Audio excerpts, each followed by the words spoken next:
Over the years, Jason and I have done over 250 interviews with authors and speakers and experts. And what sometimes people ask us is they say, "What's the most important piece of parenting advice you can give me?" And my answer is maybe a little bit annoying because it's not simple. And it's that before we do anything with our child, we need to tune in to what's going on with ourselves first. So let me break this down a little bit because I think there's 3 different steps to really tuning into ourselves and what's happening with ourselves. The first one is to make some internal observations, to notice what feelings I'm having, what thoughts, stories I'm telling myself. Those are all my internal observations. The second level is I might make some systemic observations. Maybe in my culture or in society, there are things happening that are making this situation that I'm dealing with my child a lot more difficult. So I want to notice those too, because those are also going to affect how I show up in that particular situation. And the third one is to make an observation of just simply what I am seeing at any particular moment.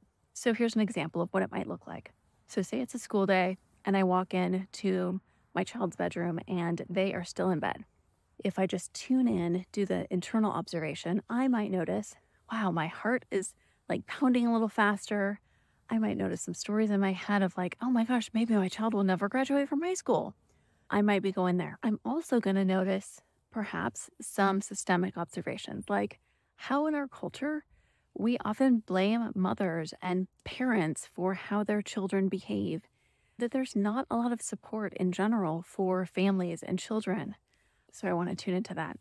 And then the third level is just a straight observation of like what I'm seeing. So it could be just, I see that it's 8:30 and my child is in bed.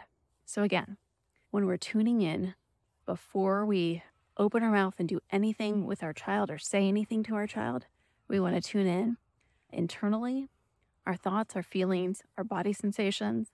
Then we want to also tune in externally to systemic, cultural, societal observations that might be impacting us in that situation. And then the third thing is we also just want to observe what's going on in that particular situation. What are we seeing? What are we hearing? And then that helps us show up for our kids in a calmer, more collected, more open, more self-aware way. And that is my most important piece of parenting advice. Take care.